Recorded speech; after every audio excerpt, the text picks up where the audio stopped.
அனைவருக்கும் வணக்கம். இந்த வீடியோவில் மெல்லிசான கோடு, பட்டை கோடு, ரெட்டை கோடு எப்படி இழுத்து கோலம் எப்படி போடுறதுன்னு பார்க்கலாம். இது மெல்லிசான கோடு, அதாவது ஆள்காட்டி விரலையும் கட்டை விரலையும் யூஸ் பண்ணி கையை நேராக வச்சுக்கின்னு கோடு எடுத்தோம்னா மெல்லிசான கோடு வரும். பாருங்கள். அடுத்தது மெல்லிசான கோடு யூஸ் பண்ணி ஒரு கோலம் போடலாம். பாருங்கள், கையை நேராக வச்சுக்கின்னு ஆள்காட்டி விரலையும் கட்டை விரலையும் யூஸ் பண்ணி மெல்லிசான கோடு எடுத்து இந்த கோலத்தை போடுறேன். பாருங்க.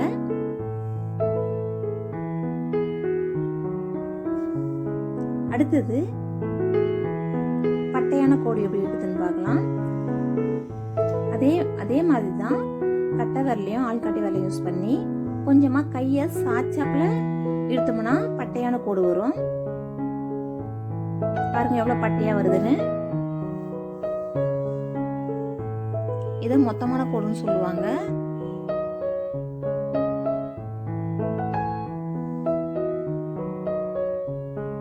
இந்த பட்டையான கோடை வச்சு ஒரு கோலம் போடலாம்.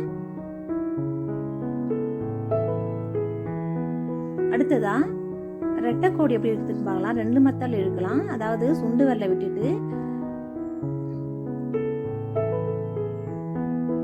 3 விரல, மோதிர விரல், ஆள்காட்டி விரல், நடுவிரலை யூஸ் பண்ணி கட்டை விரலை யூஸ் பண்ணி ஒரு மெத்தடு.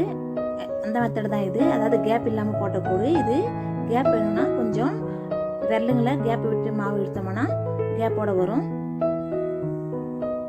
அடுத்ததான் ஆள்காட்டி விரல, நடுவிரலாம், கட்டை விரலாம் யூஸ் பண்ணி ரெட்டை கோடு போடலாம். இது செகண்ட் மெத்தடு. இதுவும் கேப் இல்லாமையும் கேப்போடையும் போடலாம். கேப் வேணும்னா ஆள்காட்டி விரலையும் நடுவிரலையும் கொஞ்சமா கேப் விட்டு மாவு விட்டோம்னா கேப்போட வரும். பாருங்க, கொஞ்சமா கேப் விட்டு இழுக்க சொல்ல பாருங்க எப்படி வருதுன்னு. இதான் கேப்போட போடுற கோடு, ரெட்டை கோடு.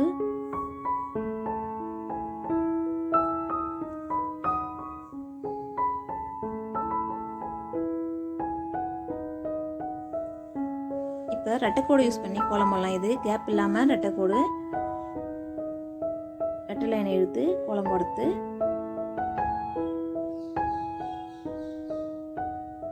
அடுத்ததா கலர் எப்படி ஃபில்அப் பண்ணலான்னு பார்க்கலாம்.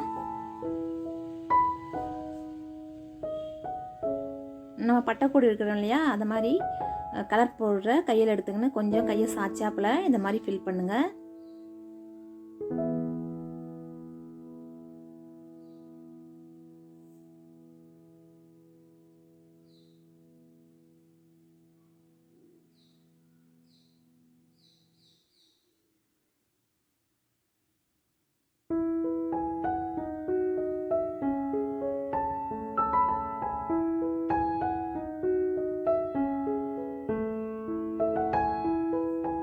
ஃப்ரெண்ட்ஸ், இந்த வீடியோ பிடிச்சிருந்தா ஷேர் பண்ணுங்க, லைக் பண்ணுங்க, கமெண்ட் பண்ணுங்க. நம்ம சேனலை புதுசாக பார்க்குறவங்க சப்ஸ்கிரைப் பண்ணுங்க. தேங்க்ஸ் ஃபார் வாட்சிங்.